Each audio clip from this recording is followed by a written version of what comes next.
शेतकऱ्याची मेहनत आमची जबाबदारी. प्रगत तंत्रज्ञानासह पिकांचे संपूर्ण संरक्षण. इडीमॅक्स बायोटेक, तुमच्या शेतीचा खरा पार्टनर. नमस्कार शेतकरी मित्रांनो, 11, 12, 13 आणि 14 तारखेपर्यंत आपल्याला जोरदार पावसाची शक्यता बघायला मिळणार आहे. मग त्यामध्ये कोणते कोणते जिल्हे असेल, तालुके असेल, गावं असेल, आपण या ठिकाणी संपूर्ण माहिती या ठिकाणी घेणार आहोत. 11, 12, 13 आणि 14 या 4 दिवसामध्ये आपल्याला काही ठिकाणी अति जोरदार मुसळधार पावसाची शक्यता बघायला मिळणार आहे. त्यामुळे व्हिडिओला शेवटपर्यंत नक्कीच बघा. आपण जर हा व्हिडिओ पहिल्यांदा बघत असाल तर सर्वात आधी चॅनलला सबस्क्राईब करा, व्हिडिओला लाईक करा नवीन अपडेट बघण्यासाठी. आणि मित्रांनो, आता बघूया ह्या ठिकाणी 11 तारखेपासूनची जी हवामानाची अपडेट आहे. 11 तारखेला बऱ्याचशा भागात आपल्याला पावसाची शक्यता बघायला मिळणार आहे. काही भागात वारे सुद्धा जोरदार बघायला मिळणार आहे आणि पाऊसही बघायला मिळणार आहे.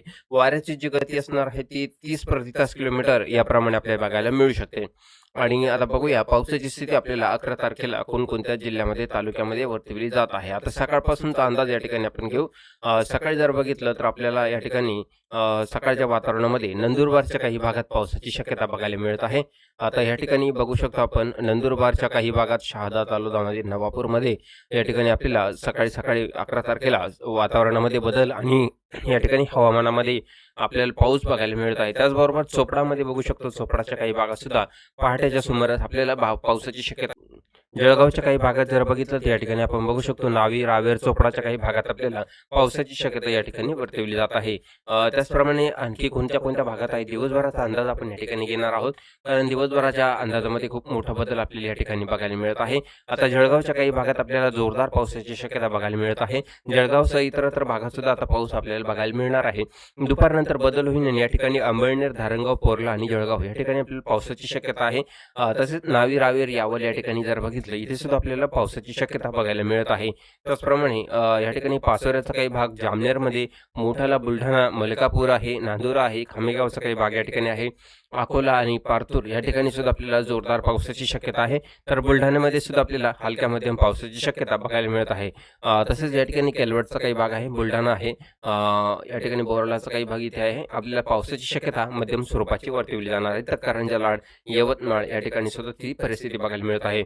छत्रपती संभाजीनगरच्या काही भागात जर बघितलं तर रिमझिम पावसाची शक्यता बघायला मिळत आहे. आणि त्याचबरोबर इकडे निफाड, येवला, मनमाड, नांदगाव या ठिकाणी, वैजापूरचा काही भाग आहे, श्रीरामपूर आहे, गंगापूर इथे आपल्याला रिमझिमच पाऊस बघायला मिळत आहे. त्यानंतर नाशिक, दिंडोरी, सापुतारा, सुरगाणा, त्र्यंबकेश्वर या ठिकाणी आपल्याला रिमझिम पावसाची शक्यता बघायला मिळत आहे. त्याचबरोबर शहापूर, वाडा, त्र्यंबकेश्वर, वसई विरार, ठाणे, उल्हासनगर या ठिकाणी, नवी मुंबई, बदलापूर आहे, इथे आपल्याला रिमझिम पावसाची शक्यता आहे. तर पुणे, पिंपरी चिंचवड या ठिकाणी सुद्धा आपल्याला रिमझिम पावसाची शक्यता आहे. तर सासवड, जेजुरी, बारामती, खेडगाव, दौंड आहे, श्रीगोंदा आहे, कर्जत, करमाळा, जामखेड, पाटोदा या ठिकाणी सुद्धा आपल्याला रिमझिम पावसाची शक्यता बघायला मिळत आहे. महाड, महाबळेश्वरमध्ये मध्यम पावसाची शक्यता बघायला मिळत आहे. त्याचप्रमाणे चिपळूणचा काही भाग आहे, सातारा आहे, या ठिकाणी आपल्याला हलक्या ते मध्यम पावसाची शक्यता बघायला मिळत आहे. सांगलीमध्ये जर बघितलं, सांगली आहे, माहिनी, विटा, कराड या ठिकाणी आपल्याला हलक्या पावसाची शक्यता. तर सांगोली, मंगळवेढा, पंढरपूर, सोलापूर या ठिकाणी, अकलूजचा काही भाग आहे, या ठिकाणी आपल्याला रिमझिम पावसाची शक्यता वर्तवली जात आहे. पावसाला पाहिजे तेवढा मोठा जोर या ठिकाणी आपल्याला बघायला मिळत नाही. कोल्हापूर आणि सांगली, सिंधुदुर्ग इथे सुद्धा आपल्याला रिमझिम पावसाची शक्यता बघायला मिळत आहे. आपण 11 ऑगस्टचं वातावरण या ठिकाणी बघत आहात. त्यानंतर पुन्हा एकदा रात्री आपल्याला बदल या ठिकाणी बघायला मिळत आहे. तर त्या बदलामध्ये थोडासा पाऊस आपल्याला वाढलेला बघायला मिळेल.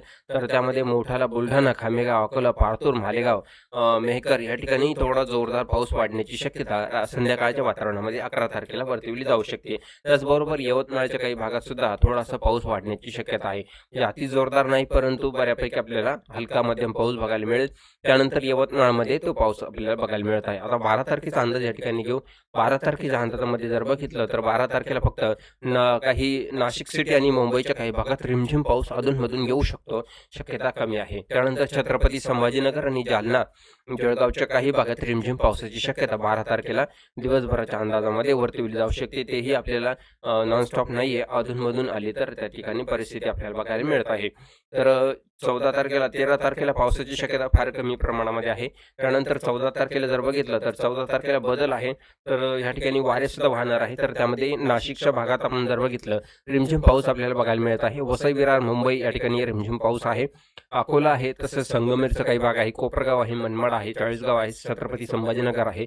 रिमझिम पाऊस आपल्याला 14 तारखेला बघायला मिळत आहे. पुणे, पिंपरी चिंचवड तसेच महाड, महाबळेश्वर, सातारा या ठिकाणी आपल्याला अधूनमधून हलका मध्यम पाऊस बघायला मिळत आहे. त्यानंतर कोल्हापूर आणि सांगलीच्या काही भागात जर बघितलं इथे सुद्धा आपल्याला अधूनमधून पावसाची शक्यता रिमझिम बघायला मिळत आहे. त्यानंतर सोलापूरच्या काही भागात सुद्धा या ठिकाणी हलक्या मध्यम पावसाची शक्यता वर्तविली जाणार आहे. त्यानंतर आपण बघू शकतो सांगलीच्या काही भागात आणि कोल्हापूरच्या काही भागात सुद्धा रिमझिम पावसाची शक्यता वर्तविली जात आहे. त्यानंतर लातूर आणि धाराशिवच्या काही भागात सुद्धा रिमझिम पावसाची शक्यता वर्तविली जात आहे. आणि नागपूर, भंडारा, गोंदिया, चंद्रपूर, गडचिरोली या ठिकाणी जर बघितलं तर इथे सुद्धा आपल्याला रिमझिम पावसाची शक्यता आपल्याला वर्तविली जात आहे. त्यानंतर आपण बघू शकतो की आणखी मोठा बदल आपल्याला संध्याकाळी बघायला मिळत आहे. आणि त्यानंतर आपण संध्याकाळी जर बघितलं 14 तारखेला तर आणखी कोणत्या भागात बदल आहे तर आपण या ठिकाणी बघूया.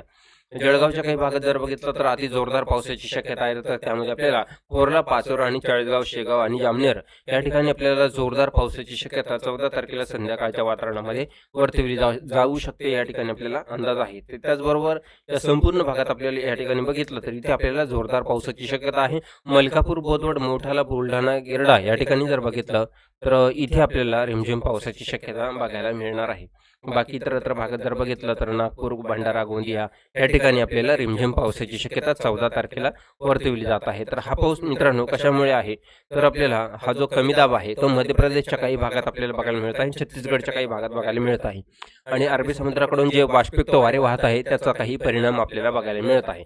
आणखी 14 तारखेला रात्रीच्या वातावरणामध्ये जर बघितलं तर आपल्याला तोच पाऊस पुढे गेलेला बघायला मिळेल छत्तीसगडच्या भागाकडे. त्यामुळे पावसाची शक्यता आणखी कमजोर झालेली बघायला मिळेल. आणि 15 तारखेनंतर जे चक्रीवादळ सुरू आहे बंगालच्या उपसागरामध्ये, याआधी आपण व्हिडिओ बनवलं होतं की 15 तारखेला बंगालच्या उपसागरामध्ये आपल्याला एक चक्राकार परिस्थिती बघायला मिळत आहे. परंतु वाऱ्याची दिशा असल्यामुळे अरबी समुद्राकडून वारे येत आहे आणि बंगालच्या उपसागराकडे ते चक्राकार परिस्थिती सुरू झालेली आहे. त्यामुळे उलटे वारे आहे. चक्राकार परिस्थितीला हे वारे पोषक नसल्यामुळे ते पूर्णपणे कमजोर झालेली स्थिती आपल्याला बघायला मिळेल आणि तो पाऊस आपल्याला एकदम कमी प्रमाणामध्ये आणि वरती मध्य प्रदेश तसेच तर उत्तर प्रदेशच्या काही भागात गेलेला, दिल्लीकडे गेलेला हा पाऊस आपल्याला बघायला मिळत आहे. त्यामुळे तोच पाऊस आपल्याकडे येणार होता, परंतु आपल्याकडे न येता तो आपल्याला उत्तर प्रदेश, मध्य प्रदेशच्या काही भागात आणि दिल्लीच्या काही भागात गेलेला आपल्याला या ठिकाणी बघायला मिळत आहे. महाराष्ट्राच्या कोणत्याही भागामध्ये आपल्याला याचा मुख्य परिणाम बघायला मिळालेला नाही. आपण या ठिकाणी बघू शकतो. पूर्णपणे अंदाज जरी घेतला तर गोंदिया, चंद्रपूरच्या काही भागात आपल्याला याचा एक अंदाज 16-17 तारखेला बघायला मिळू शकतो आणि तोच पाऊस पुढे स्थिती कमजोर झालेली आहे आणि तोच पाऊस पुढे आपल्याला उत्तर प्रदेश, मध्य प्रदेश, छत्तीसगडच्या काही भागाकडे आणि दिल्लीच्या काही भागाकडे या ठिकाणी गेलेला बघायला मिळत आहे. तो पाऊस आपल्याला 15, 16 आणि 17 तारखेला खूप जोरदार होता, परंतु वाऱ्याची दिशा आणि वाऱ्याचा स्पीड असल्यामुळे पूर्ण स्थिती कमजोर झालेली या ठिकाणी आपल्याला बघायला मिळालेली आहे.